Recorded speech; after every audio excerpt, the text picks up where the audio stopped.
Hello everyone, welcome to concept clarity and tricks. आज हम discuss करने वाले प्रीएम्बल के बारे में, जहां हमें चार चीजें देखने को मिलती हैं। पहला सोर्स, दूसरा नेचर, तीसरा ऑब्जेक्टिव और चौथा अडॉप्शन डेट।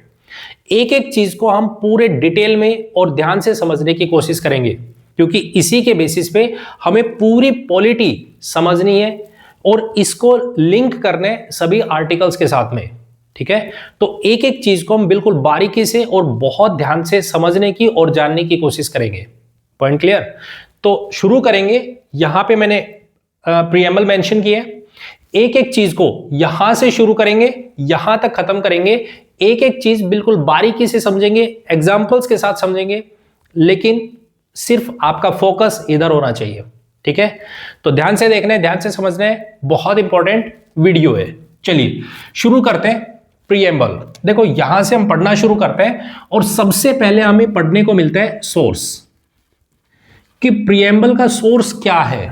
ठीक है, तो यहां पे हमें शुरुआत में देखने को मिलता है we the people of India. ये जो टर्म है यहां पे हमें समझना है। सबसे पहले एक टर्म आ रही है जिसको हम बोल रहे हैं पीपल। ये क्या है? पीपल क्या है? ठीक है, ध्यान से देखना और समझना। अब पीपल ऑफ इंडिया, पहले मीनिंग समझिएगा। पीपल का मतलब ये कहना क्या चाह रहा है, किसके बारे में है। ठीक है, तो देखो पीपल का मतलब है, हम अगर बात करें तो हम दो चीजें पढ़ते हैं।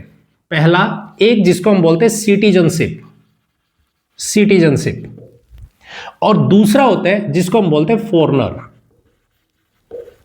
फॉरेनर। सिटीजनशिप का मतलब क्या होता है, जैसे हम किसी भी सोसाइटी में रह रहे हैं, कहीं भी रह रहे हैं, किसी भी कंट्री में रह रहे हैं, तो हमें वहां की मेंबरशिप चाहिए, और जब उसकी मेंबरशिप मिल जाती है तो उसी को बोलते हैं सिटीजनशिप।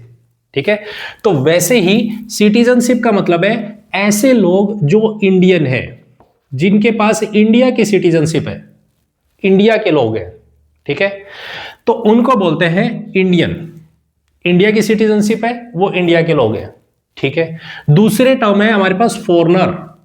फॉरेनर का मतलब है ऐसे लोग जिनके पास इंडिया की सिटीजनशिप नहीं है, इंडिया के अलावा किसी दूसरी कंट्री की सिटीजनशिप है, लेकिन वो इंडिया में रह रहे हैं। हो सकता है वो किसी भी तरीके से रह रहे हो, जैसे हमें आजादी मिली उस टाइम पे उन्होंने पार्टिसिपेट किया हो, या वो लंबे टाइम तक इंडिया में रह रहे हो, उन्हें इंडिया का एनवायरनमेंट अच्छा लग रहा हो। सिटीजनशिप के टॉपिक में हम इसको कंप्लीट अच्छे से डिस्कशन करेंगे। अभी फिलहाल आपको समझना है फॉरेनर वो है जिनके पास इंडिया के अलावा किसी दूसरी कंट्री की मेंबरशिप है, दूसरी सोसाइटी की मेंबरशिप है उनके पास। ठीक है, तो वो फॉरेनर है। अब ध्यान से समझना और सुनना। पीपल, जो पीपल वर्ड है ये किसको इंडिकेट करता है? पीपल वर्ड इंडिकेट करता है सिटीजनशिप प्लस फॉरेनर, दोनों को मिला के, फॉरेनर दोनों को मिला के हमारे पास में टर्म बनती है, वो होती है पीपल। बहुत इंपॉर्टेंट पॉइंट। मतलब हम यहां पे जब शुरुआत करेंगे कॉन्स्टिट्यूशन के प्रीएम्बल को पढ़ने के लिए, we the people of India, मतलब इंडिया में वो सारे लोग, वो सारे लोग जो इंडियंस है प्लस फॉरेनर, ऐसे लोग जो इंडिया में रह रहे हैं, सभी के सभी मिलकर हम इंडिया को कॉन्स्टिट्यूट करेंगे। Having solemnly resolve to constitute, ऐसा भारत बनाएंगे, ऐसा भारत बनाएंगे इंडिया इनटू ए, जिसके अंदर 5 चीजें होंगी। ऐसा भारत बनाएंगे, सब मिलकर बनाएंगे। ध्यान दो, सब मिलकर बनाएंगे, इंडियंस प्लस फॉरेनर। बहुत इंपॉर्टेंट पॉइंट, क्योंकि आपको आगे चल के एक टर्म देखने को मिलेगी सिटीजन्स। यहां से जो शुरुआत होगी वो सिटीजन्स के लिए, यहां तक जो पढ़ रहे हैं वो पूरे फॉरेनर और इंडियन सभी मिलकर, सिटीजन्स सब मिलकर, मतलब यहां पे हम पीपल की बात कर रहे हैं। ठीक है, कंफ्यूजन नहीं रखने, डाउट नहीं रखने कि पीपल वर्ड क्या है, सिटीजन वर्ड क्या है। बहुत ज्यादा इंपॉर्टेंट और माइन्यूट सा डिफरेंस है। Point clear? सिटीजनशिप में आगे हम पढ़ेंगे इसके बारे में। अभी फिलहाल आप एक एक पॉइंट को समझते चलिएगा, प्रीएम्बल को हम आगे रिलेट करेंगे। ठीक है, तो यहां पे क्या बोला है? People, we the people of India, हम सभी के सभी लोग मिलकर ऐसा भारत बनाएंगे जिसमें 5 चीजें होंगी। कौन कौन सी? सॉवरिन, पहली चीज सोशलिस्ट, दूसरी, तीसरा सेक्युलर, तीसरा डेमोक्रेटिक और पांचवा है रिपब्लिक, मतलब नेचर। अब हम यहां पे बात करना शुरू करते हैं नेचर की। ऐसा भारत बनाएंगे, कैसा कैसा बनाना है? तो सबसे पहला पॉइंट हमारे पास में दैट इज सॉवरिन। सॉवरिन क्या मतलब है? सॉवरिन का सॉवरिन का मीनिंग क्या है उसे समझते हैं पहले। देखो, सॉवरिन का मतलब होता है कि आप खुद के मालिक खुद हो, आपके ऊपर किसी दूसरे का राज नहीं है, आप किसी के कंट्रोल में नहीं हो, आप किसी की कठपुतली नहीं हो। सॉवरिन का मतलब यह है। जैसे मैं आपके सामने एक छोटा सा एग्जांपल लेता हूं। जैसे जब तक कोई छोटा बच्चा है, ठीक है, तो उसके सारे डिसीजन उसके पेरेंट्स लेते हैं, क्या करना है, कैसे रहना है, कहां जाना है, क्या खाना है, क्या पीना है, हर चीज का डिसीजन वो उसके पेरेंट्स के ऊपर डिपेंड रहता है। तो क्या उसको सॉवरिन बोल सकते हैं हम? बिल्कुल नहीं, वो सॉवरिन नहीं है, क्योंकि वो दूसरे पे डिपेंडेंट है। अब थोड़े टाइम बाद देखिए, जब वो बड़ा हो गया, उसकी शादी होगी, अब वो सब डिसीजन ले सकता है, खुद से डिसीजन ले सकता है, कहां जाना है, कहां बैठना है, क्या करना है, कैसे करना है, सब डिसीजन वो खुद ले सकता है।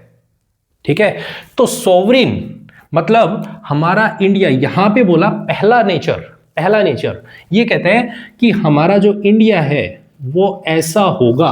कैसा होगा? ये सबसे पहली चीज, नीदर डिपेंडेंट, ना तो वो किसी पे डिपेंडेंट होगा या ना किसी की डिपेंडेंसी होगी उस पे, और ना ही डोमिनियन होगा, नॉट डोमिनियन, ना उसके ऊपर किसी का राज होगा। ऐसा नहीं कि कोई अपने ऊपर अपना कंट्रोल यहां पे बनाने की कोशिश करेगा। ऐसे ही अगर मैं बात करूं, नॉट ए पपेट, किसी के हम कठपुतली नहीं है कि कोई भी आएगा और कहेगा कि मैंने बोला है ऐसा करो, आप क्यों करें? हमारी मर्जी, अगर हमारा उसमें इंटरेस्ट है तो हम वो करेंगे, हमारा इंटरेस्ट नहीं है तो हम नहीं करेंगे, क्यों करें हम उसको? Point clear? किसी की कठपुतली नहीं है। ऐसी गवर्नमेंट होगी जो इंडिपेंडेंट होगी, इंडिपेंडेंट गवर्नमेंट। सॉवरिन का मतलब क्या है? सॉवरिन का मतलब है हम किसी के ऊपर डिपेंडेंट नहीं है, किसी का कंट्रोल हमारे ऊपर नहीं है। हमारा जब मन करेगा, जैसा मन करेगा उसके साथ बैठेंगे, जहां मन करेगा उसके साथ जाएंगे। वो हम ऐसा भारत बनाएंगे जो इंडिपेंडेंट होगा, किसी दूसरे के दम पे चलने वाले नहीं हम। हमारा मन करेगा, एग्जाम्पल से समझते हैं इस चीज को, एग्जाम्पल से समझिएगा। देखो, जैसे मैं आपके सामने बात करूं, हमने बनाया क्वाड जिसमें यूएस है, ठीक है, हमने कहा कि हम क्वाड ज्वाइन करना चाहते हैं। अब हमारे सामने दो लोग हैं, एक तरफ हमारे सामने रशिया है, एक तरफ यूएस है और एक तरफ इंडिया बैठे हैं। इंडिया ने बोला कि मैं क्वाड ज्वाइन करना चाहता हूं, मेरा इंटरेस्ट है, मैं क्वाड ज्वाइन करूं। उसमें यूएस बैठा है, तो रशिया कह रहा है कि नहीं नहीं नहीं नहीं, मैं कह रहा हूं आप क्वाड ज्वाइन मत करो। तो इंडिया ने बोला नहीं, मैं करूंगा, मेरा इंटरेस्ट है, मुझे ज्वाइन करना है, हम करेंगे। हमने क्वाड ज्वाइन किया, बिल्कुल किया, रशिया का कोई प्रेशर नहीं फील किया। वही दूसरी तरफ हम बात करें तो रशिया के पास ऑयल है, यूएस मना करेगा कि भाई ऑयल मत लो आप रशिया से, लेकिन हमने कहा कि हमारा इंटरेस्ट है, हमें ज्यादा प्रॉफिट उधर नजर आता है, तो हम रशिया से ऑयल परचेज करेंगे। हमारे ऊपर यूएस का कोई प्रेशर नहीं है। यूएस ने बोला कि नहीं आप नहीं ले सकते, क्यों नहीं लेंगे? लेंगे, हमारा खुद का राइट है, हम जैसे रहें वैसे रहेंगे, हम सोवरिन हैं। Point clear? तो हमारे ऊपर यूएस का कोई कंट्रोल नहीं है, कोई प्रेशर नहीं है कि यूएस ने बोला आप नहीं कर सकते, ऐसा क्यों नहीं कर सकते? हम कर सकते हैं। हमने रशिया से ऑयल परचेज किया, बिल्कुल किया। हमने क्वाड ज्वाइन किया, तो किसी का प्रेशर हम फील नहीं कर रहे हैं। पॉइंट क्लियर हो गया? सोवरिन का मतलब समझ आया आपको? तो उसी तरीके से जैसे हमने आर्टिकल 370 उसको हटाया, ठीक है, तो वो सारी चीजें क्या है? सोवरिन है। हम किसी दूसरे के प्रेशर में नहीं है कि वो ऐसा सोचेगा। क्यों भाई? हमारा इंटरेस्ट है, हम किसी के कठपुतली नहीं है। Point clear? सोवरिन का मीनिंग समझ आ गया? पॉइंट क्लियर है? तो पहला नेचर हमारे पास में कौन सा है? सॉवरीन। हम कैसा इंडिया बनाएंगे? सॉवरीन इंडिया बनाएंगे, सॉवरीन होगा। Point clear? अब बात करते हैं हम सेकंड नेचर पे। दूसरा, सेकंड ऐसा नेचर होगा जिसको बोलेंगे सोशलिस्ट। अब इसको समझिएगा, सोशलिस्ट क्या है? देखो, सोशलिस्ट का मतलब है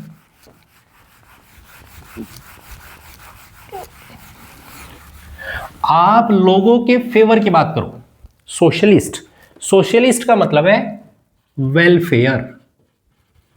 सोशलिस्ट सेकंड नेचर, इसका मतलब है वेलफेयर। आप वेलफेयर की बात करो, आप लोगों के भले की बात करो। अब यहां पे एक छोटी सी टर्म समझिएगा, एक एग्जांपल लेते हैं। देखो, मान लो सपोज करो कोई भी कंपनी है, कोई भी कंपनी है, अगर मैं इसको बोलूं कि ये कंपनी गवर्नड है या पूरी तरीके से स्टेट की स्पॉन्सर्ड है, स्टेट कंट्रोल कर रही है। स्टेट का मतलब ये नहीं है कि कोई भी एक स्टेट है। देखो, जब हम पॉलिटी पढ़ते हैं ना, तो स्टेट का मतलब हम कंट्री से लेके चलते हैं, ठीक है, उसकी गवर्नमेंट से लेके चलते हैं, ठीक है।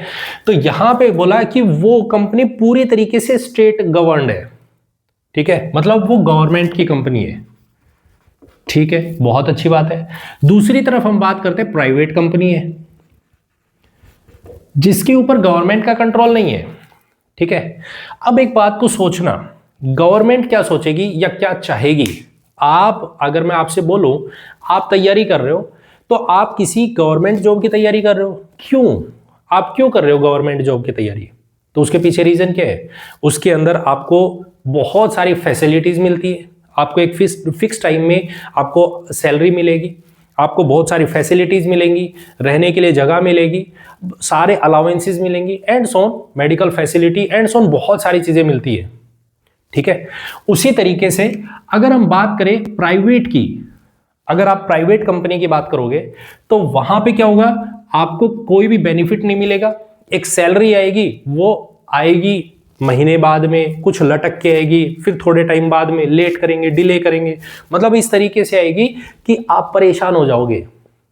आपको कोई भी मेडिकल बेनिफिट नहीं मिलेगा, सिर्फ एक सैलरी दे दी, ठीक है भाई आपको ये करना है, इतने टाइम में आना है, टाइम थोड़ा बहुत एक्सटेंड भी हो सकता है। पॉइंट क्लियर है? कुछ इस तरीके के पॉइंट आपको देखने को मिलते हैं। मतलब प्राइवेट कंपनी क्या होती है? प्राइवेट कंपनी क्या देखती है? क्या वो वेलफेयर के बारे में सोचेगी? बिल्कुल नहीं। वो लोगों का वेलफेयर नहीं सोच रही, वो सोच रहे हैं profit, maximum profit, maximum profit और मिनिमम वेलफेयर। क्योंकि प्राइवेट बंदा क्या सोचेगा? वो तो ये चाहेगा ना कि उसका जितना ज्यादा से ज्यादा प्रॉफिट हो, वो उसके लिए ज्यादा बेटर होगा, ठीक है। उसी के अपोजिट अगर हम बात करते हैं स्टेट गवर्नमेंट की या गवर्नमेंट की बात करें, तो गवर्नमेंट अगर कोई कंपनी है तो ये क्या चाहेगी कि भाई ज्यादा से ज्यादा लोगों के पास में रीच हो, ज्यादा से ज्यादा लोगों की भलाई हो। पॉइंट समझ आया? ज्यादा से ज्यादा लोग बेनिफिट उठा सके उस चीज का, ठीक है। एम्प्लॉयमेंट, जो एम्प्लॉयमेंट की बात करते हैं वो ज्यादा से ज्यादा हो, जबकि प्राइवेट बंदा ये थोड़ी सोचेगा जो काम 5 लोग कर सकते हैं वो कोशिश करेगा कि उसको 4 लोगों में ही करवाए। एक लोग जबरदस्ती को क्यों लेगा?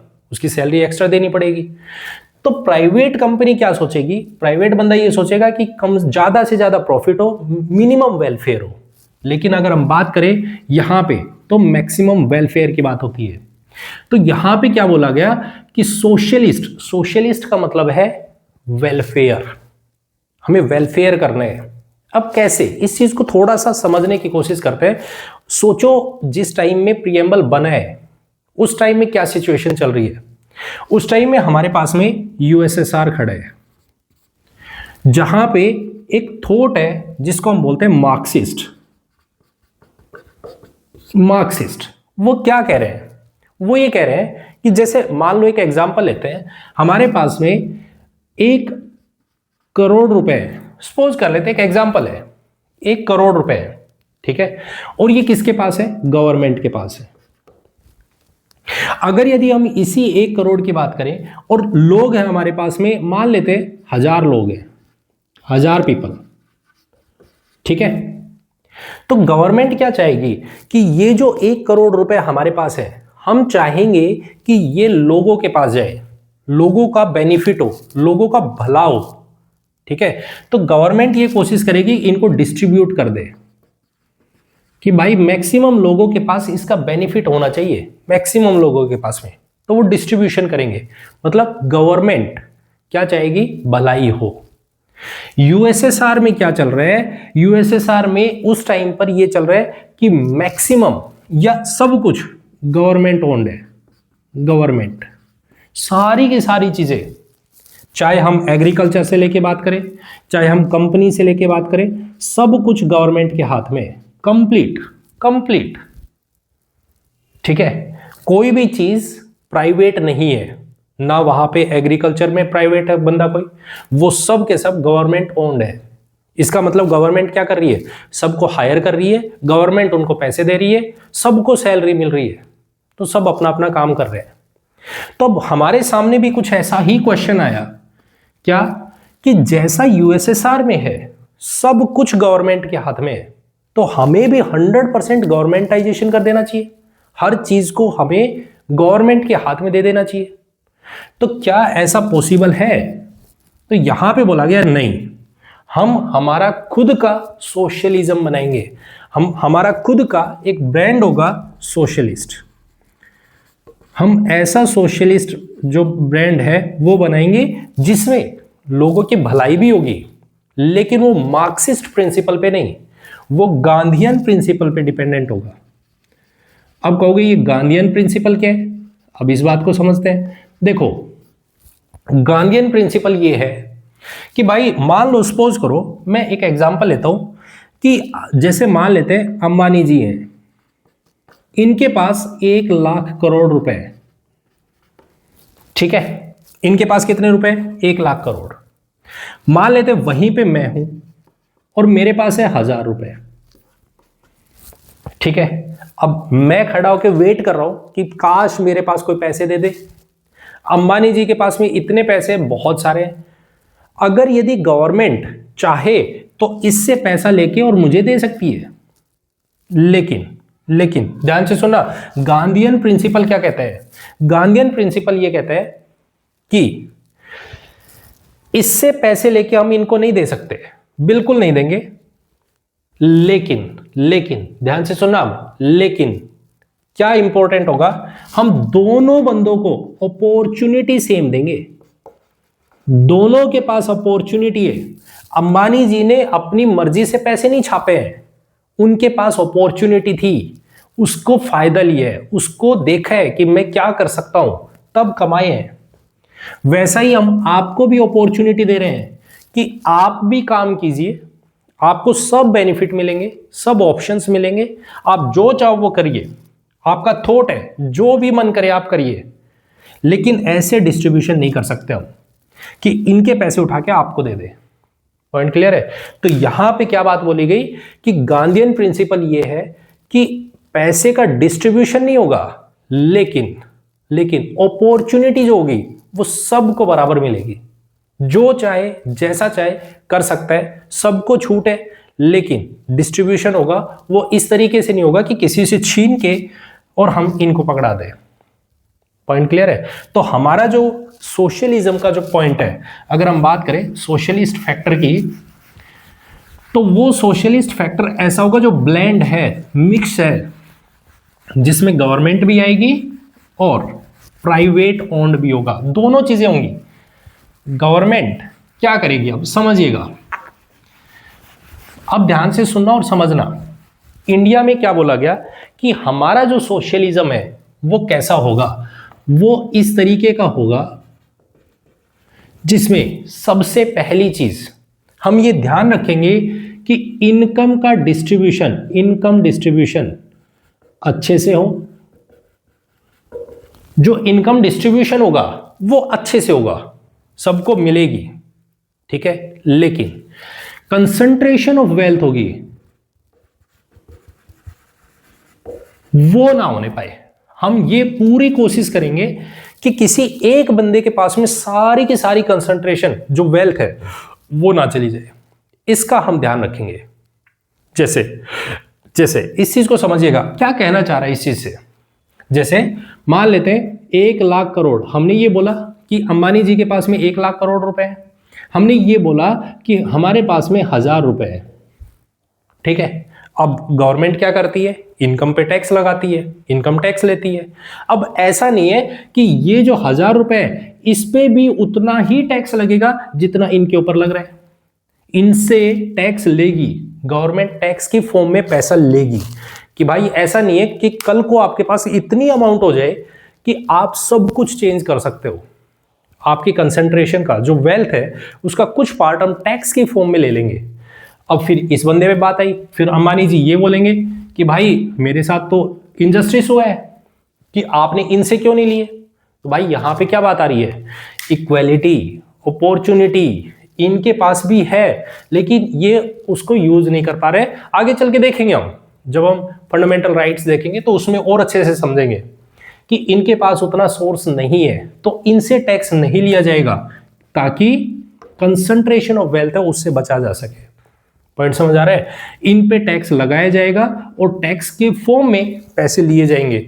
अब जो पैसे टैक्स की फॉर्म में गवर्नमेंट कलेक्ट करेगी, जो गवर्नमेंट कलेक्ट करेगी वो गवर्नमेंट फिर यहां पे इनके बेनिफिट के लिए यूज करेगी कि हमने वहां से जो भी पैसा कलेक्शन किया है उस पैसे का जो टैक्स की फॉर्म में आए उस पैसे का यूज हम सोसाइटी के वेलफेयर के लिए, सोसाइटी के वेलफेयर के लिए यूज करेंगे, सोसाइटी के वेलफेयर। पॉइंट समझ आ गया, पॉइंट समझ आ गया। तो पहली चीज इनकम डिस्ट्रीब्यूशन और कंसंट्रेशन ऑफ वेल्थ दोनों का हम ध्यान रखेंगे। दूसरी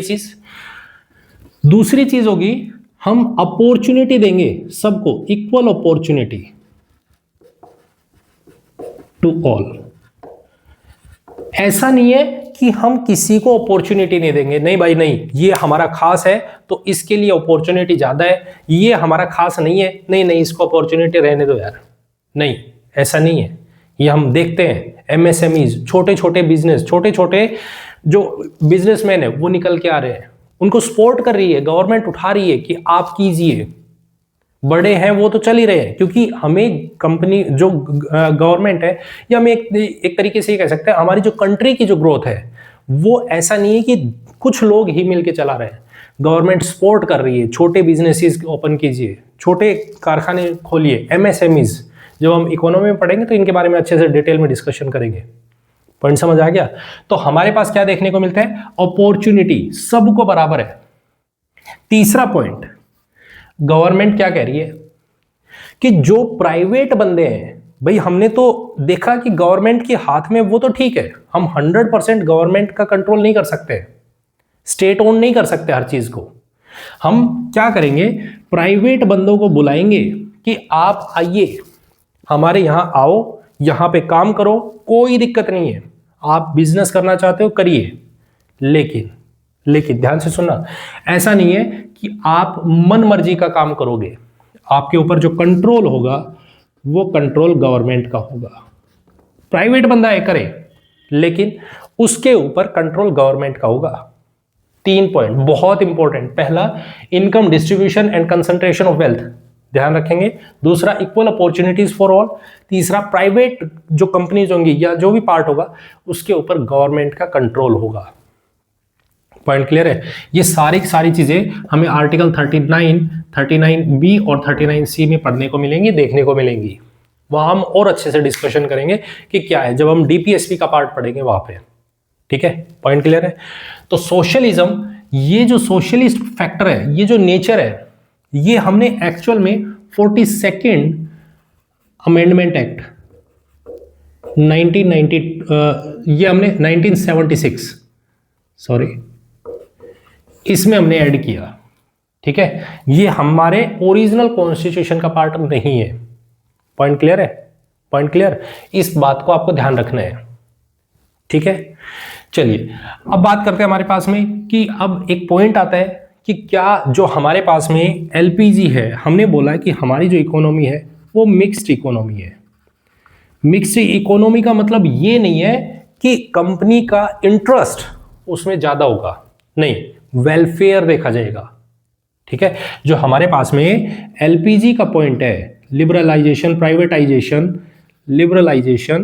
प्राइवेटाइजेशन और गवर्नमेंट, जो हमारे पास ग्लोबलाइजेशन है, ग्लोबलाइजेशन, ये जो है, ऐसा नहीं है कि एलपीजी हमारे लिए खराब है, नहीं, हमने क्लोज्ड इकोनॉमी नहीं रखी है, ओपन है कि जो भी आए आओ, हमारे यहाँ पे ट्रेड करना चाहते हैं करिए, कोई बिजनेस ओपन करना चाहते हैं करिए, लेकिन उसको कंट्रोल किया जाएगा, उसके ऊपर ध्यान रखा जाएगा गवर्नमेंट के द्वारा, उसके ऊपर पूरी तरीके से एक ये ध्यान रखा जाएगा कि कंसंट्रेशन ऑफ वेल्थ ना हो, सबको अपॉर्चुनिटी मिले, एम्प्लॉयमेंट को बढ़ावा मिले, तो हम वेलफेयर ऑफ स्टेट की तरफ ध्यान देंगे।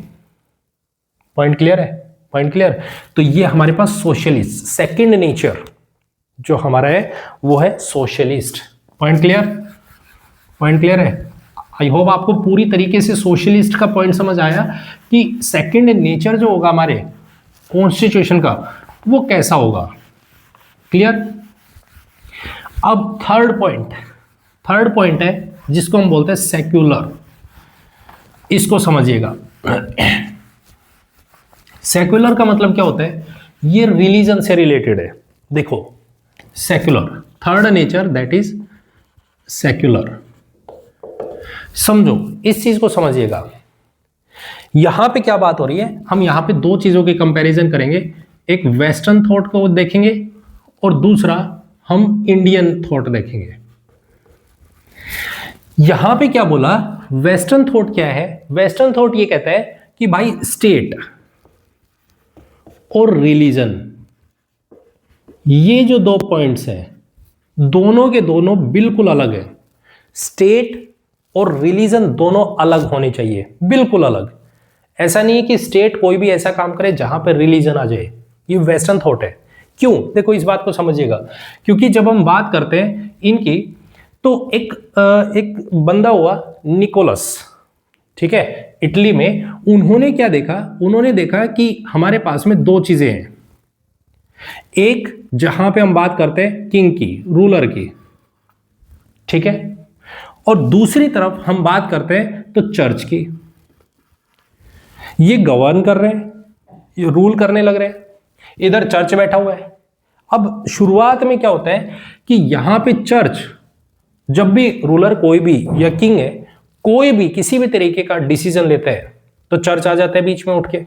जैसे हम मॉडर्न इंडिया के टाइम में देखते हैं, जब हम मॉडर्न इंडिया पढ़ते हैं तो हम वहां पे देखते हैं कि किस तरीके से चर्च का इंटरफेरेंस होता है कि आपको बाहर नहीं जाना है, ठीक है, आगे चल के तो धरती पूरी खत्म हो जाती है। अगर यदि आप कहीं भी बाहर निकलने की कोशिश करोगे, समंदर में आप निकलने की कोशिश करोगे तो आप खत्म हो जाओगे, धरती खत्म हो जाती है। इस तरीके के थॉट किसने डाले? चर्च ने। वो डर बना के रखते हैं कि किसी भी तरीके से लोग एक तरीके से एनलाइटन ना हो जाए, ठीक है। तो यहां पे क्या देखा कि चर्च और रूलर दोनों के दोनों जब भी कोई डिसीजन लेते हैं तो एक दूसरे के मैटर में इंटरफेयर कर रहे हैं। जब रूलर चाह रहा है कि मैं कोई डिसीजन दूं तो चर्च आ जाता है बीच में, जब चर्च कोई डिसीजन देता है तो रूलर आ जाते हैं बीच में। तो यहां पे बोला है कि हमें इन दोनों को डाइवोर्स करवाना पड़ेगा, क्योंकि ये जब तक एक दूसरे के साथ है तब तक क्या होगा कि यहां पे कॉन्फ्लिक्ट बने रहेंगे, किसी भी कॉन्सेंसस पे नहीं पहुंच पाएंगे।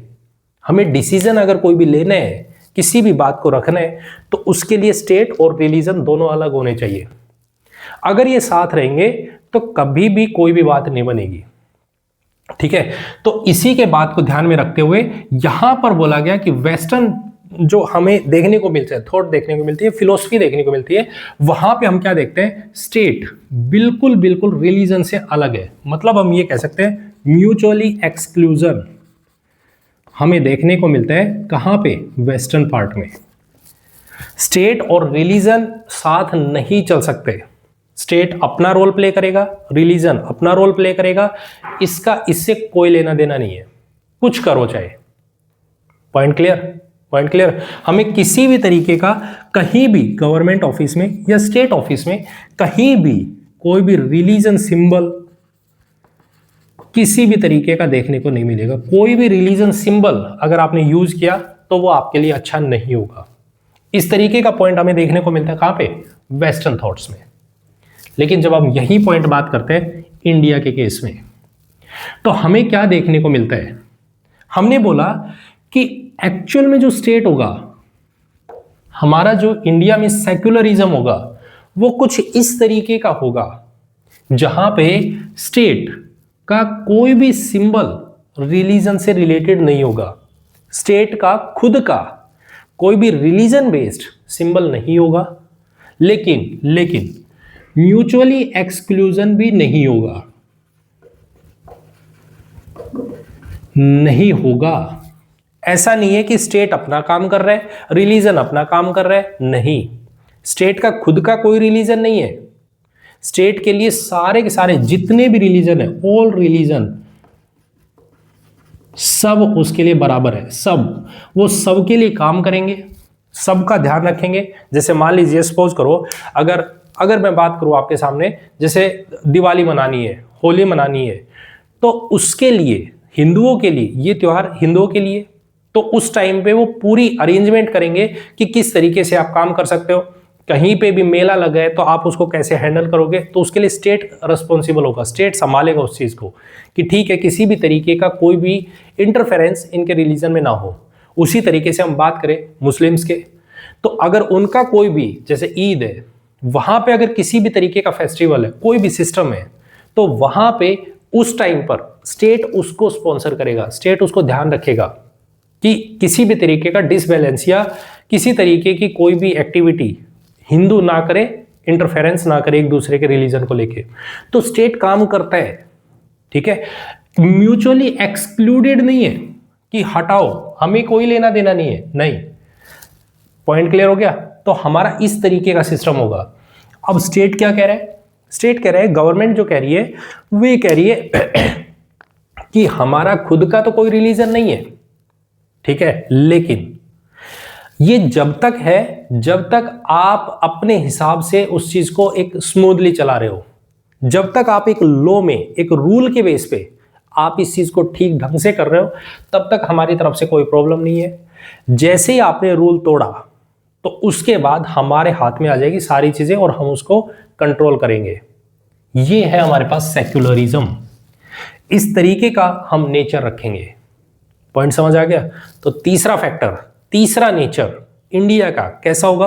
पहला सॉवरिन होंगे, दूसरा सेक्युलर, दूसरा सोशलिस्ट होंगे, और तीसरा दैट इज सेक्युलर होंगे। ठीक है, sovereign, socialist and secular. Point clear? Point clear एकदम। अब बात करते हैं हमारे नेक्स्ट स्टेप पे कि अगला नेचर कैसा होगा। तो अगला नेचर है दैट इज डेमोक्रेटिक। ठीक है, अब इसको समझते हैं। डेमोक्रेटिक, डेमोक्रेसी का मतलब क्या है? देखो इस चीज को समझिएगा। डेमोक्रेसी का मतलब है कि हमारे पास लोगों का जो थॉट है, लोग क्या सोचते हैं कि किस तरीके की गवर्नमेंट बनानी है, वो बातें। तो डेमोक्रेसी हमारे पास फोर्थ पॉइंट है दैट इज डेमोक्रेटिक। अब डेमोक्रेटिक की बात करें तो डेमोक्रेसी हमारे पास दो टर्म्स में देखने को मिलती है। पहला जिसको हम बोलते हैं डायरेक्ट डेमोक्रेसी। डायरेक्ट डेमोक्रेसी का मतलब क्या है? जहां पे लोग डायरेक्टली इन्वॉल्व हो, डायरेक्टली हमें क्या करना है, हमें क्या पसंद है। अगर मान लीजिए सपोज करो कोई भी बंदा है, मिनिस्टर है, अगर उसका काम पसंद नहीं आ रहा तो लोग कहेंगे कि भाई हटो, चलिए आप निकलिए यहाँ से। अब वो कहेगा मेरा टाइम पीरियड तो होने दो, मेरे को 5 साल बैठना, 5 साल। बोल नहीं, कोई 5 साल नहीं, निकलो, चलो आप जाओ यहाँ से, आपका काम हो चुका। डायरेक्ट इन्वॉल्व होना। और दूसरा है इनडायरेक्ट। ठीक है, दूसरा है इनडायरेक्ट, जिसमें रिप्रेजेंटेशन आएंगे, रिप्रेजेंटेटिव्स। जैसे हमारे इंडिया में चलते हैं, हम इनडायरेक्टली डेमोक्रेसी को यूज करते हैं। कैसे? अभी समझेंगे उस चीज को। डायरेक्ट क्या है?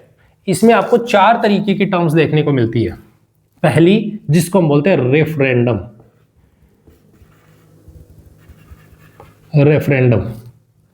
दूसरा जिसको हम बोलते हैं दैट इज इनिशिएटिव। तीसरा जिसको हम बोलते हैं रिकॉल। और चौथा जिसको हम बोलते हैं प्लेबिसाइट। प्लेबिसाइट।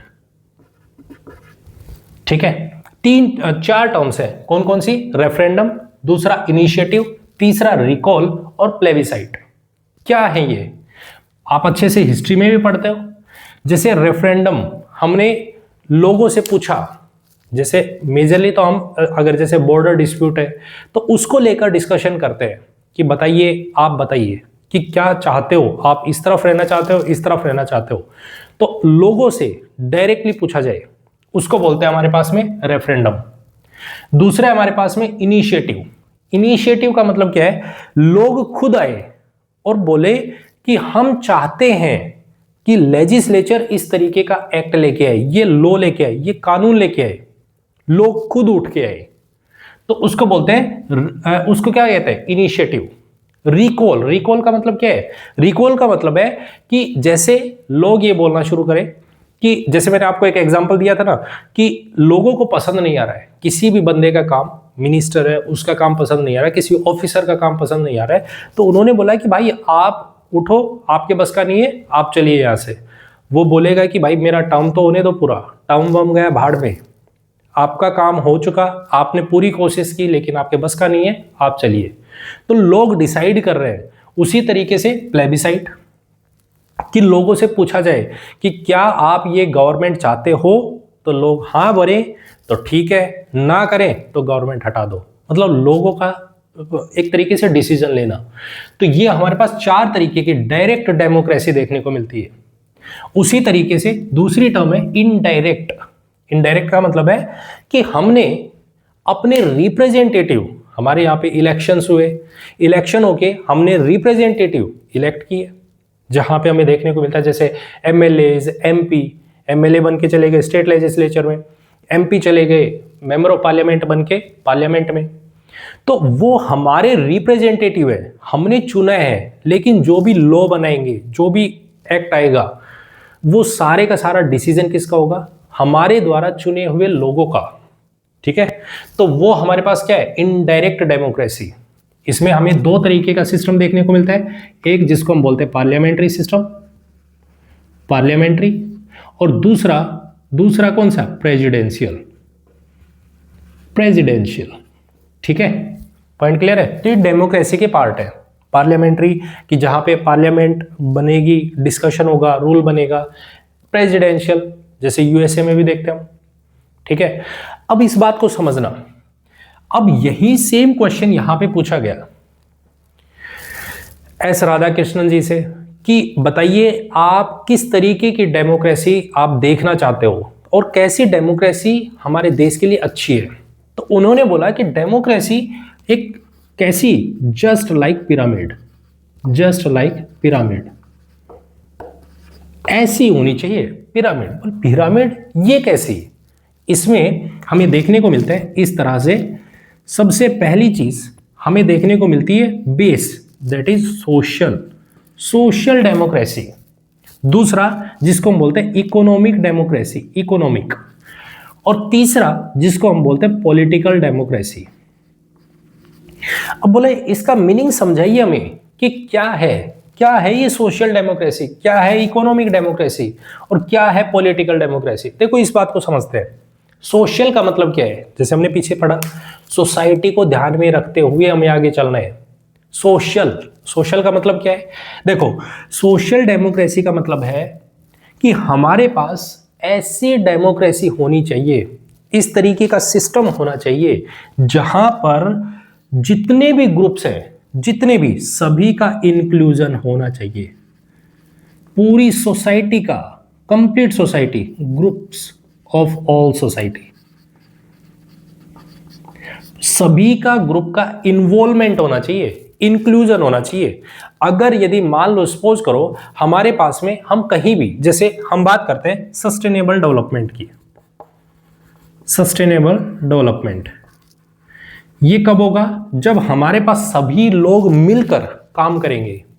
अगर मान लो सपोज करो अगर कोई कहे कि हम कार्बन जो प्रोडक्शन कर रहे हैं वो बहुत कम कर देंगे, दूसरी तरफ बहुत ज्यादा पराली जलाई जा रही है, तो कैसे होगा? बैलेंस बन ही नहीं रहा है।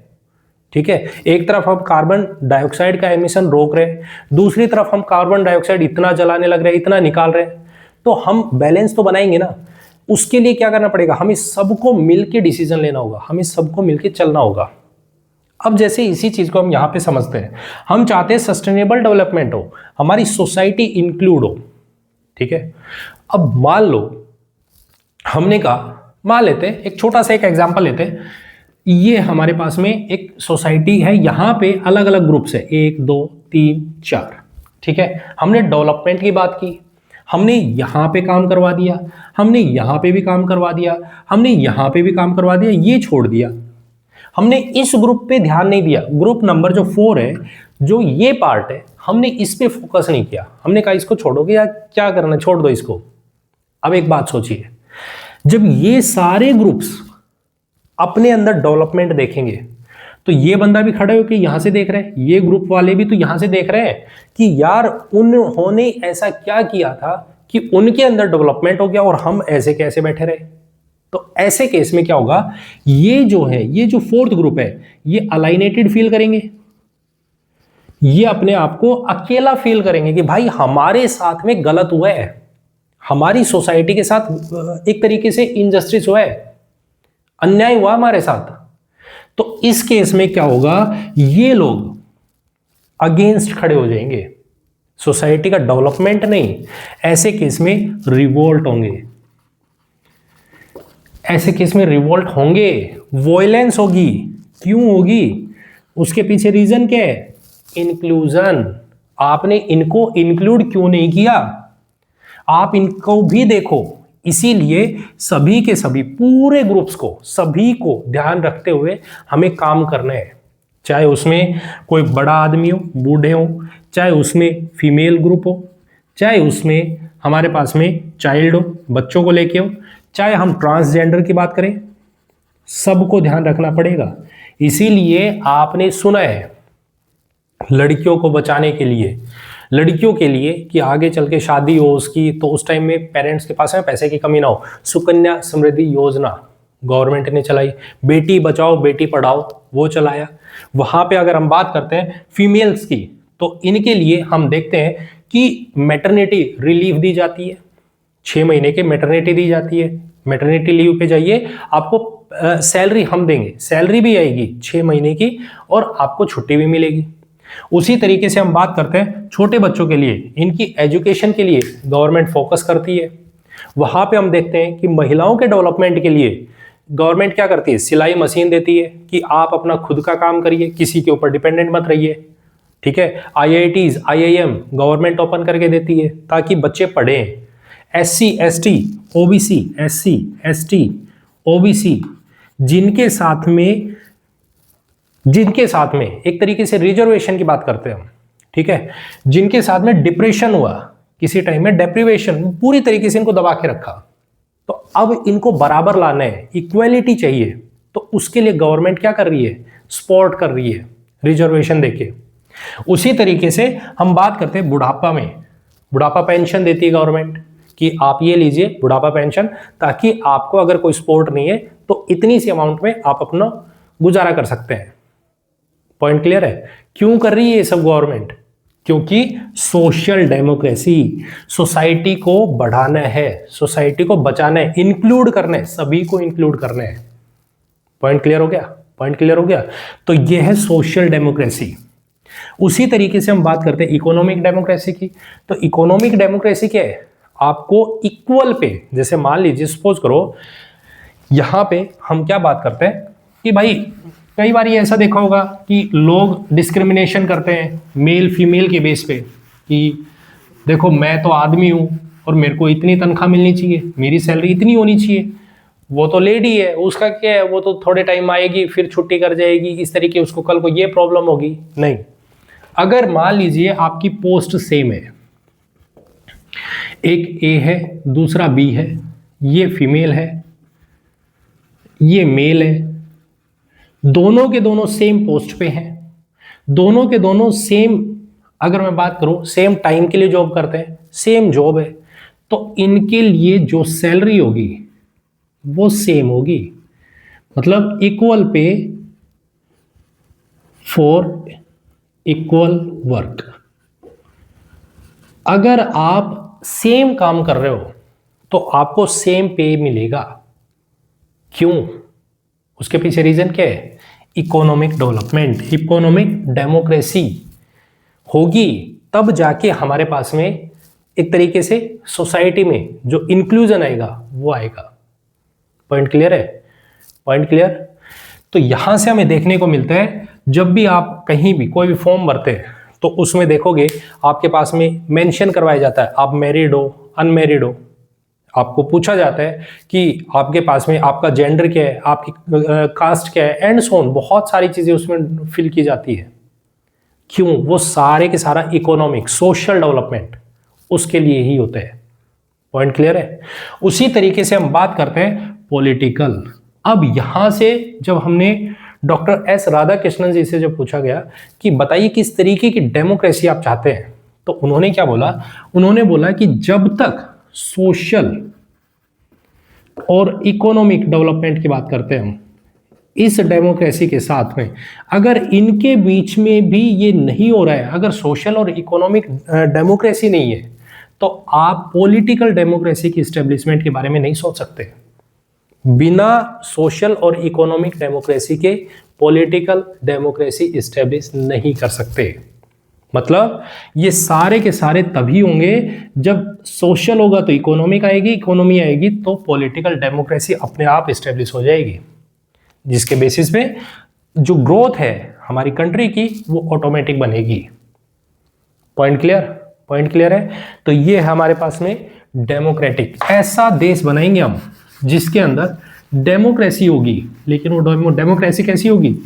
कंप्लीट होगी, सोसाइटी को इंक्लूड करके चलेंगे हम। Point clear? पॉइंट क्लियर है? आई होप आपको अच्छे से समझ आ रही है, एक एक चीजें समझ आ रही है और एक एक पॉइंट हम एग्जाम्पल से क्लियर करने की और समझने की कोशिश कर रहे हैं। ठीक है, अब बात करते हैं हमारे नेक्स्ट जो नेचर है वो है दैट इज रिपब्लिक। उसे समझते हैं हम। देखो आपको तीन चार चीजें समझनी है। तीन चार चीजें क्या? एक, अगर हम बात करें रिपब्लिक की, एक टर्म होती है जिसको हम बोलते हैं डिक्टेटरशिप। डिक्टेटरशिप। एक होती है जिसको हम बोलते हैं मोनार्की। एक होती है जिसको हम बोलते हैं डेमोक्रेसी, और चौथी जिसको हम बोलते हैं रिपब्लिक। ठीक है, डिक्टेटरशिप क्या होती है? डिक्टेटरशिप होती है किसी से जबरदस्ती पावर छीन लेना, जैसे आर्मी करती है डिक्टेटरशिप, कि आप अगर आपके पास में पावर है तो आप दूसरे से पावर को छीन लोगे, फोर्सफुली आप किसी से पावर को छीन लो। लोगों का इंटरेस्ट नहीं है, आप चाहते हो कि क्योंकि आपके पास में पावर है, आपके पास स्ट्रेंथ है, आपके हाथ में मिलिट्री है, तो आपने कोशिश की कि चलो ठीक है पावर मेरी है, चलो अपने हाथ में कंट्रोल लेते हैं। उसको बोलते हैं डिक्टेटरशिप। ठीक है। दूसरा होता है मोनार्की। मोनार्की क्या होता है? मोनार्की होता है एक तरीके से हेड ऑफ द स्टेट, वो किंग होगा। हेड ऑफ स्टेट जो होगा वो किंग होगा। वहां पे हम क्या करेंगे कि एक तरीके से हेरिडेटरी सिस्टम देखने को मिलता है। राजा है, उसका बेटा फिर अगला राजा बनेगा, फिर उसके बाद उसका अगला राजा बनेगा, वो उसका बेटा होगा। हेरिडेटरी सिस्टम देखने को मिलता है। वो क्या है? मोनार्की। मोनार्की का जस्ट अपोजिट हमें देखने को मिलता है रिपब्लिक। रिपब्लिक क्या है? हेड ऑफ स्टेट वो क्या होगा? वो इलेक्टेड होगा। वहां पे हेरिडेटरी सिस्टम नहीं होगा, इलेक्टेड होगा। ऐसा नहीं है कि मन में आया वो ही बैठ गया कि चलो भाई ये आपका बेटा है, ठीक है, लायक है या नहीं है, बिठा दो। नहीं, मोनार्की में क्या चलता है? Head of state, hereditary system. यहां पे क्या चलेगा? इलेक्टेड हेड ऑफ स्टेट होगा।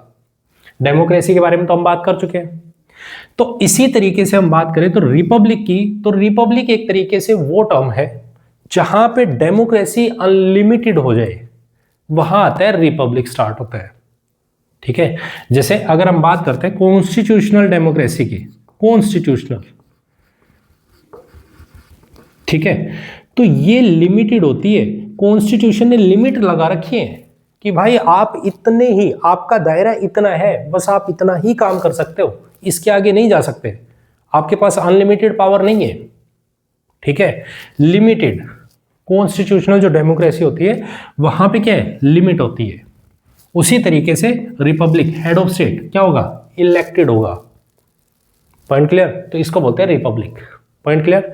तो ये 5 फैक्टर होंगे हमारे पास में, sovereign, socialist, secular, democratic and Republic, जिसमें मैं आपके सामने बात कर रहा हूं सोशलिस्ट, ये हम डिस्कशन कर चुके हैं। सोशलिस्ट और सेक्युलर ये जो टर्म्स हैं ये हमने डाली हैं कौन से एक्ट से, 42nd CAA 1976 में, इसमें डाली हमने, ठीक है। पॉइंट क्लियर है? यहां पे सोशलिस्ट, ऐसा नहीं कि पहले नहीं थे, हम थे, लेकिन ये इंक्लूड किए हैं बाद में।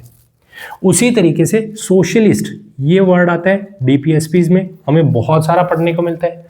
वैसे हम सेक्युलर की बात करते हैं तो फंडामेंटल राइट्स में पढ़ने को मिलेगा, देखेंगे अच्छे से इनके बारे में और समझने की कोशिश करेंगे। पॉइंट क्लियर है?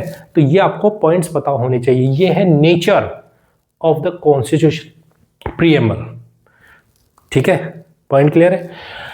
अब देखो इसके बाद हम पढ़ते हैं and to secure to all its citizens. ये जो वर्ड आ रहा है सिटीजन्स, अब हम ये ध्यान रखेंगे, सिक्योर करेंगे सिटीजन्स को। यहां फॉरेनर्स के बारे में बात नहीं हो रही है, यहां पीपल के बारे में बात नहीं हो रही है कि सभी लोगों को हम सिक्योर करेंगे, नहीं, हम सिक्योर करेंगे किसको, सिटीजन्स को। पॉइंट क्लियर है? तो ये जो टर्म है यहां से समझना, लोगों को, जो हमारे देश के सिटीजन्स कौन है, या आप अब अच्छे से समझ गए हो कि सिटीजन्स किसके बारे में बात हो रही है। तो अब ये बोल रहा है कि हम सिटीजन्स को सिक्योर करेंगे किस चीज से, तो वहां पे हमें 4 टर्म्स देखने को मिलेंगे। लोगों को जस्टिस पहली टर्म, दूसरी लिबर्टी, तीसरी इक्वेलिटी और चौथी फ्रेटर्निटी। इन्हें समझते हैं। अब देखो, अब सिटीजन्स के बारे में बात हो रही है, ठीक है। तो पहली टर्म आती है जहां हम ऑब्जेक्टिव देखेंगे कि हमारा ऑब्जेक्टिव क्या होगा। पहला जस्टिस, पहला ऑब्जेक्टिव है जस्टिस। कौन सा? सोशल, इकोनॉमिक, पॉलिटिकल, ये हम देख चुके हैं। सभी को न्याय मिलेगा। सोशल क्या है, सोशल ग्रुप्स के बारे में हम बात कर चुके हैं। इकोनॉमिक ग्रुप के बारे में बात कर चुके हैं। पॉलिटिकल क्या होता है वो भी देख चुके हैं, डेमोक्रेसी वाले पार्ट में वही सेम चीज है, ठीक है। जस्टिस जो टर्म ली है ये एक्चुअल में रशिया से लिया गया है।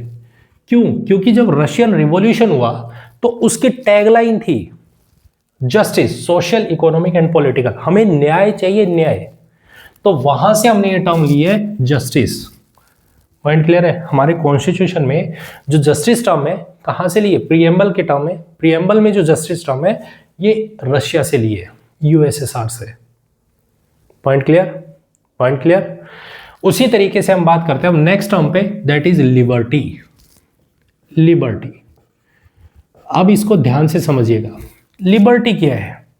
लिबर्टी ऑफ 5 टर्म्स इसमें है। पहला थॉट।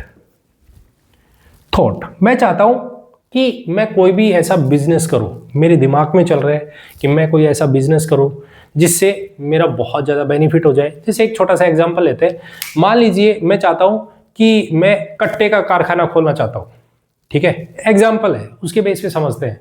कट्टे का कारखाना खोलना चाहते हैं, लेकिन अब यहाँ पे मैंने मेरी तो लिबर्टी ले ली, मेरा थॉट है, मैं चाहता हूँ खोल लूँ, ठीक है, लेकिन यही चीज़ कल को दूसरे बच्चे यूज़ करेंगे, वहाँ पे लोगों के पास जाएंगे, वो दूसरों को नुकसान पहुँचाएंगे, मारेंगे, काटेंगे, इस तरीके की प्रॉब्लम आएगी। तो क्या मेरी जो लिबर्टी है, जो मेरा थॉट है, आगे चल के दूसरे के लिए नुकसान हो सकता है? बिल्कुल हो सकता है। मेरा थॉट है कि एक्सप्रेस करो, मेरे दिमाग में चल रहा है, जैसे आपने एक बीच में एक स्टेटमेंट सुनी होगी कि भारत तेरे टुकड़े होंगे, एक्सप्रेस कर रहे हैं, भाई ऐसा आप कैसे बोल सकते हो, भारत तेरे टुकड़े होंगे, आप ऐसा एक्सप्रेशन, उसमें आप इंडिया को इन्वॉल्व कर रहे हो, आपके एक्सप्रेशन को आपको छूट है। आप जो लिबर्टी का मतलब क्या है? लिबर्टी का मतलब है आप जो सोचना चाहो, जो करना चाहो कर सकते हो, लेकिन ध्यान से सुनिए, लेकिन कहां तक? दूसरे की, किसी दूसरे की लिबर्टी डिस्टर्ब नहीं होनी चाहिए। आप कोई भी चीज करो, आप जो सोचते हो, जो करना चाहते हो करिए, आपको छूट है, लेकिन ध्यान रहे दूसरे की लिबर्टी डिस्टर्ब नहीं होनी चाहिए। जैसे आपको लिबर्टी है वैसे ही सामने वाले को भी लिबर्टी है उस चीज की। जैसे मेरा काम है, मैं चाहता हूं मैं जीऊं, मैं 100 साल जीऊं, मैं 150 साल जीऊं, मैं 200 साल जीऊं, मैं चाहता हूं, मेरा सोच है, मैं सोचना चाह रहा हूं, ठीक है। लेकिन ऐसा नहीं है कि दूसरा बंदा है और वो कह रहा है कि मैं भी 100 साल जीना चाहता हूं। मैं कहता हूं अब तेरे को जीने का हक नहीं है, चलो मैं तेरे को मार देता हूं। मैंने उसको मार दिया, क्यों? क्योंकि मैं चाहता हूं, वो चाहता था तो मैंने उसको खत्म कर दिया, मेरे बराबर नहीं चाहता हूं उसको। नहीं, उसकी भी लिबर्टी है और मेरी भी लिबर्टी है, तो दोनों को हक है जो सोचने, जैसे सोचने हम सोच सकते हैं। पॉइंट क्लियर है? तो एक्सप्रेस करना, बिलीफ, उसका विश्वास है, जिसमें वो फेद करना चाहे, जिसकी वो वर्शिप करना चाहे वो कर सकता है। वो चाहे तो भगवान शिव को पूजना चाहे, वो चाहे तो मुस्लिम धर्म को अपनाना चाहे, वो हिंदू रिलीजन को अपनाना चाहे, क्रिश्चियन को अपनाना चाहे, सब चीजें कर सकते हैं। छूट है, आप लिबर्टी में हो, ठीक है। तो यहां पे क्या बात हो रही है? लिबर्टी मतलब आप जो सोचना चाहो, जैसे सोचना चाहो, जो करना चाहो, आपके पास 5 ऑप्शन है। थॉट, आप किसी भी तरीके का थॉट लेके आइए, एक्सप्रेशन, बिलीफ, फेद, वर्शिप, कुछ भी करिए, आपकी छूट है। लेकिन ध्यान रहे, ध्यान क्या रखना है? आपकी वजह से दूसरे की लिबर्टी डिस्टर्ब नहीं होनी चाहिए। पॉइंट क्लियर है? तो यहां पे एक टर्म आती है, इसको समझते हैं, इस लिबर्टी टर्म को समझने की कोशिश करते हैं। जैसे मैं एक छोटा सा एग्जांपल लेता हूं। हमने कहा, मैंने एक एग्जांपल लिया कि बच्चों को पढ़ना, बच्चों को पढ़ाना, एजुकेशन बहुत ज़्यादा जरूरी, बहुत ज़्यादा जरूरी है। हमने कहा ये बहुत बड़ी बात है, बच्चों के लिए एजुकेशन बहुत ज़रूरी है। हमने कहा ठीक है, लेकिन यहाँ पे मैंने कहा एक ए है जो लड़का है, दूसरा बी है जो लड़की है। मैंने कहा ये तो स्कूल जा सकता है, ये नहीं जा सकती। नहीं, लड़कियों के लिए नहीं, लड़कियों के लिए एजुकेशन नहीं। क्यों भाई? लिबर्टी इनकी नहीं है? इनको भी तो लिबर्टी है एजुकेशन लेने की, ये भी तो फ्री है, ये डिपेंडेंट थोड़ी है इस चीज पे कि लड़का होगा तो ही एजुकेशन है, लड़की होगी तो उसको एजुकेशन नहीं होगी। नहीं, हमें इस चीज को चेंज करना है। उसके लिए हमारे पास क्या बोला गया कि देखो हमारे पास 2 तरीके की सोसाइटी है। एक जिसको हम बोलते हैं सिविलाइज्ड सोसाइटी, सिविलाइज्ड, जैसे मैंने कहा ये एक तरीके से ये है। दूसरा पॉइंट है हमारे पास ये ओवरलैपिंग। एक बंदा ए है, ये दूसरा बंदा बी है, ये एक बंदा ए है, ये दूसरा बंदा बी है। अगर मान लीजिए सपोज करो मेरे पास ये ए और बी है, हमने एक लॉ बना दिया कि भाई आपकी लिबर्टी यहां तक है, आपकी लिबर्टी यहां तक है, आपकी वजह से एक दूसरे का जो लिबर्टी है वो इंटरफेयर नहीं होनी चाहिए, आपकी वजह से दूसरे बंदे की लिबर्टी नहीं डिस्टर्ब होनी चाहिए। ये बंदा कह रहा है मुझे रहना है, ये बंदा कह रहा है मुझे रहना है। जैसे आपने एक केस सुना होगा कि सुबह अजान पड़ी जाती है जोर जोर से माइक पे, लाउड स्पीकर में, तो लोगों ने बोला हमारी नींद डिस्टर्ब होती है। लिबर्टी है, आप स्पीकर पे बजा सकते हो, लेकिन आपकी वजह से दूसरे की डिस्टरबेंस हो रही है, लिबर्टी। तो ये क्या है? लिबर्टी को एक तरीके से लॉ बना के इनको अलग किया जाता है कि भाई आपकी लिबर्टी अपने अपने पास रखिएगा। ऐसी सोसाइटी को हम बोलते हैं सिविलाइज्ड सोसाइटी, जहां पे कंट्रोल होगा। एक बंदा आराम से अपनी लाइफ जी रहा है, दूसरा बंदा अपनी जी रहा है, एक दूसरे के साथ में कोई दिक्कत नहीं है। अगर गलती से किसी ने भी एक दूसरे को डिस्टर्ब किया, एक दूसरे की लिबर्टी में टांग फंसाने की कोशिश की, तो वहीं पे उसको बख्शा नहीं जाएगा। वहीं दूसरा केस लेते हैं, अगर मान लो ऐसा हो जाए एक बंदा दूसरे की लिबर्टी को छीनने की कोशिश करेगा, डिस्टर्ब करेगा, तो ऐसी सोसाइटी क्या रह पाएगी? नहीं, सब काट काट के मर जाएंगे। जैसे आप जंगल राज देखते हो, जंगल राज क्या होता है? अगर यदि आप पावरफुल हो तो आप जंगल में टिकोगे, अगर पावरफुल नहीं हो तो आपके ऊपर कोई दूसरा ही राज करेगा। वही सेम चीज यहां है। ऐसी सोसाइटी अनसिविलाइज्ड होगी, वहां पे हमें केओस देखने को मिलेगा, बहुत ज्यादा केओस देखने को मिलेंगे, लड़ाई दंगे देखने को मिलेंगे। क्यों? क्योंकि वहां पे किसी तरीके का कोई रोक टोक नहीं है। एक बंदा दूसरे की लिबर्टी को डिस्टर्ब कर रहा है, मेरा मन किया ये सामने खड़ा है, हटाओ इसको, मार दो इसको, चलो। दूसरा देखा, हटा दो इसको। कल को मेरा नंबर आया, हटा दो इसको, चलो खत्म। तो ये क्या है? अनसिविलाइज्ड। ऐसी सोसाइटी कोई भी काम की नहीं है। पॉइंट समझ आ गया? तो लिबर्टी हमारे पास में सेकंड ऑब्जेक्टिव होगा, liberty. Point clear? Point clear है। उसके बाद आता है हमारे पास में इक्वेलिटी। हम बराबरी देंगे, सबको बराबरी का हक होगा। स्टेटस, सबको इक्वल होगा। ये जो हमारे पास में जस्टिस हो गया, ये हमने कहां से लिया है? यूएसएसआर से। लेकिन ये जो लिबर्टी, इक्वेलिटी और फ्रेटर्निटी, ये जो तीन टर्म्स हैं, ये तीनों की तीनों टर्म्स कहां से आती है? फ्रेंच से। फ्रेंच के कॉन्स्टिट्यूशन से आती है, ये हम डिस्कशन कर चुके हैं पीछे। ठीक है, तो इक्वेलिटी की बात हो रही है। अब इक्वेलिटी क्या है? इक्वेलिटी कहती है कि हम स्टेटस, सबको इक्वल स्टेटस, इक्वल अपॉर्चुनिटी। हमने डिस्कशन किया कि इक्वल अपॉर्चुनिटी मिलेगी। ठीक है, हमने यहां पे देखा ना सोशलिस्ट में, तो उसी तरीके से सबको इक्वल अपॉर्चुनिटी मिलेगी।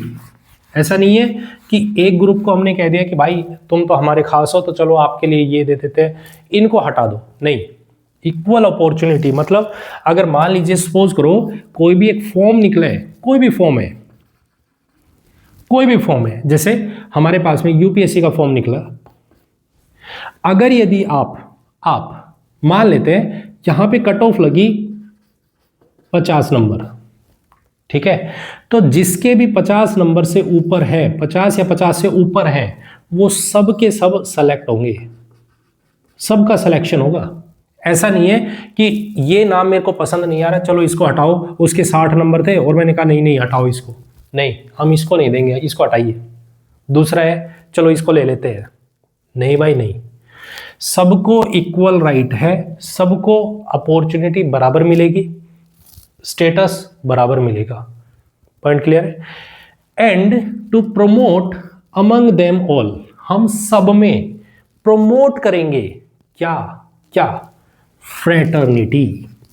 फ्रेटर्निटी मतलब हम भाईचारा बनाएंगे लोगों के अंदर। जैसे आप एग्जांपल समझिएगा, आपने देखा होगा कि हम इंडिया के लिए, इंडियंस के लिए राष्ट्रगान बहुत बड़ी चीज है।